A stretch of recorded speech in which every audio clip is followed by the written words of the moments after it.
छठवें दिन आपका जब जन्म हुआ तो पूतना जैसी राक्षसी को आपने मार दिया। तृणावर्त, अघासुर, बकासुर, कंस, कितने बड़े बड़े चाणूर, मुष्टिक आदि को आपने पछाड़ा है। और आप इस दुष्ट से, इस राक्षस से आप पिटाई खा रहे हैं। कहां गया वो आपका पौरुष? मानो सत्यभामा जी ने भगवान को अंदर से जगाया हो। ठाकुर जी यही चाहते थे कि सत्यभामा जी ये बात बोले, नहीं तो सत्यभामा जी को युद्ध में लाने का मतलब क्या है? स्त्रियों को थोड़ी ना युद्ध में क्षेत्र में लाया जाता है। ठाकुर जी लेके गए। क्यों? ये है पृथ्वी की अवतार और ये है पृथ्वी का पुत्र। अगर सत्यभामा को पता लगेगा कि मैंने तुम्हारे पुत्र को मारा तो ये नाराज होंगी, लेकिन अब सत्यभामा जी स्वयं कह रही हैं आप पिटाई खा रहे हैं, इस दुष्ट को जल्दी से मारो, कल्याण करो। ठाकुर जी ने तीर लिया और एक ही में इसका कल्याण किया। सत्यभामा जी ने जब बात पूछी है कि आप जब से क्यों नहीं मार रहे थे, तो श्री कृष्ण ने ये सारी कथा सुनाई। 16,000 शो कन्याओं को बाहर निकाला और कह दिया कि तुम सब मुक्त हो, जहां जो अपने घर जाना चाहे जा सकती हो। सब कन्याओं ने हाथ जोड़ करके भगवान से कहा, प्रभु अब हमारे साथ कोई विवाह नहीं करेगा, हम पवित्र हैं, लेकिन अब हमारे घर में हमको कोई रखेगा नहीं, हमको कोई सम्मान नहीं देगा। हम इस दुष्ट के यहाँ बहुत बहुत दिनों तक कैद रही हैं, हम कहाँ जाएंगी? इससे अच्छा होगा कि हम सब आत्महत्या कर लें, हम मर जाएं। भगवान ने कहा, मेरे चरणों में आने के बाद मरने की बात अच्छी नहीं लगती, तुम एक साथ में मेरे साथ सब द्वारका चलो। और 16,000 शो कन्याओं को श्री कृष्ण द्वारका लेके आए और भगवान ने भी 16,000 शो स्वरूप बनाकर प्रत्येक उन कन्याओं के साथ में विवाह किया। और ये 16,000 शो जो कन्याएं हैं, जो भगवान की यहाँ पत्नी के स्वरूप में आई हैं, ये सभी कोई सामान्य स्त्रियां नहीं हैं, ये सब वेदों के मंत्र हैं। वो सब वेद के मंत्र भगवान की सेवा में आए हैं स्त्री का वेश बनाकर।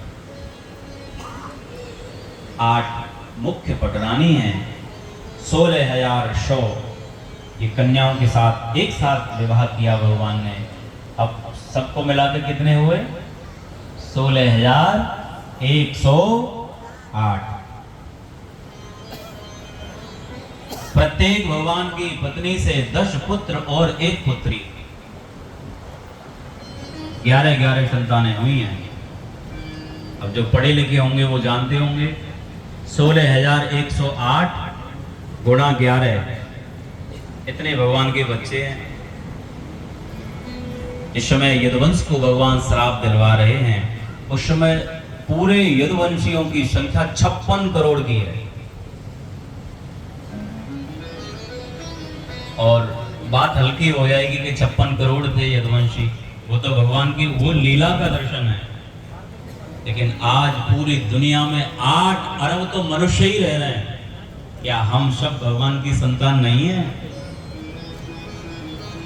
ईश्वर अंश, जीव अविनाशी, हम सब मूल वही है हमारा, हम सब भगवान की ही संतानें हैं। ठाकुर जी का गृहस्थ आगे बढ़ने लगा। श्री नारद जी महाराज आते हैं, गृहस्थी का दर्शन करते हैं। नारद जी के मन में बात थी कि मैं देखूं भगवान इतने बच्चों के साथ में क्या क्या लीलाएं कर रहे होंगे, कैसे व्यवस्था चल रही होगी। ठाकुर जी का दर्शन कर रहे हैं श्री नारद जी, अलग अलग पत्नियों के साथ भगवान अलग अलग लीलाएं कर रहे हैं। इसका दर्शन कराया है श्री सुखदेव जी ने। श्री कृष्ण का रुक्मिणी जी के साथ में संवाद हुआ है। यह संवाद बंधु हम सबको सुनना चाहिए। समय का इतना हमारे पास अभाव है, हम उसको स्पर्श करें, पर इतनी बात हम जान लें, जिसको गृहस्थ जीवन में जाना है। हमारे यहाँ जो देहूति और करदम महाराज का जो भागवत में संवाद है, और यहाँ 10वें स्कंद में श्री कृष्ण और रुक्मिणी जी का संवाद है। प्रत्येक व्यक्ति को जो गृहस्थ धर्म में रह रहे हैं या जो रहना चाहते हैं या जो अभी उसकी तैयारी कर रहे हैं, प्रत्येक बालक को, प्रत्येक बुजुर्ग को, प्रत्येक गृहस्थी को ये संवाद सुनने चाहिए। रुक्मिणी जी ने एक निवेदन किया है प्रभु मैं आपके चरणों की दासी हूँ। हाँ, भगवान कह रहे हैं रुक्मिणी जी, शिशुपाल हमसे सुंदर है। राजा भी, हम तो राजा भी नहीं है द्वारका के, हम तो छोटे हैं। हल्ला होता है द्वारकाधीश की जय, राजा नहीं है। शिशुपाल राजा भी है, सुंदर भी था, और आपके भाई ने विवाह भी पक्का उसी के साथ किया। आपने क्या हमारे में पसंद कर लिया? रुक्मिणी जी को लगा कि हमसे कोई गलती बनी है और ठाकुर जी हमसे ऐसी बात कर रहे हैं। बेहोश होके पड़ी, पंखा झड़ाया, ठाकुर जी ने जल पिलाया, रुक्मिणी जी को होश में लाए। क्या हुआ देवी? हाथ जोड़ करके कह रही है प्रभु मेरे से कोई गलती बनी? बोले नहीं नहीं, फिर आपने ये क्यों बात रखी आज? और भगवान तो भागवत जी में यहां तक कह रहे हैं रुक्मिणी जी अभी भी कुछ बिगड़ा नहीं है। कैसा सम्मान किया श्री ठाकुर जी ने। कोई भी जीव जब भगवान के चरणों में बैठता है तो ठाकुर जी पहले एक बार बजा लेते हैं।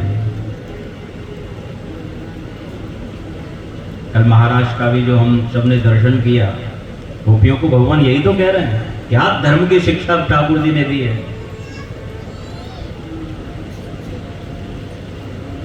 उसको हम प्रणाम करें। रुक्मिणी जी ने जो बात कही है उसको हम कह दें, नट, चमड़ी, रुधिर, मांस, ये सबसे बना हुआ पिंड ऊपर से देखने में सुंदर लगता है। ये चमड़ी बड़ी अच्छी लगती है, लेकिन यही चमड़ी को पलट दिया जाए तो नाक के ऊपर व्यक्ति रुमाल लगा करके बाहर निकल जाता है। जिस चमड़ी के लिए न जाने कौन से अपराध व्यक्ति करता है, और उसमें से जो आप निकल जाते हैं तो उस मृत को कहते हैं कि मिट्टी को जल्दी घर से बाहर निकालो। प्रभु आप जहां हैं, आप जिस जीव में हैं, आप जिस स्थान में हैं, आपकी कथा जहां है, आपके भक्त जहां हैं, वही तो जीवन है। शरणागतों का वही तो जीवन है।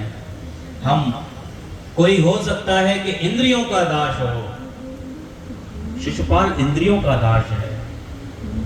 हो सकता है कोई अपने यश का दास हो, कोई हो सकता है धन का दास हो, कोई ऐश्वर्य का दास हो, पर मैं जानती हूं प्रभु आप न धन के दास हैं, न ऐश्वर्य के दास हैं, न इंद्रियों के दास हैं। आप तो दाशान दासो भवदाशो भूय हैं। मैंने आपकी उन कथाओं का दर्शन किया है ना। आप ऊपर की चमड़ी को नहीं देखते, आप किसी जाति को नहीं देखते, आप किसी धर्म को नहीं देखते। जीव आकर के आपके सामने कह दे कि नाथ मैं आपका हूं, बस आप अपना लेते हैं। और सच मानना, भगवान से ज्यादा प्रीति निभाने वाला संसार में कोई नहीं है। तेरी जैसी प्रीत निभाया नहीं कोई रे, तेरे बिन श्याम हमारा नहीं कोई रे। गाएंगे तो आगे बहुत यात्रा है आज, संतों के हमको प्रवचन भी श्रवण करने हैं। राजा नृत्य की कथा सुनाई है। शुभदेव भगवान ने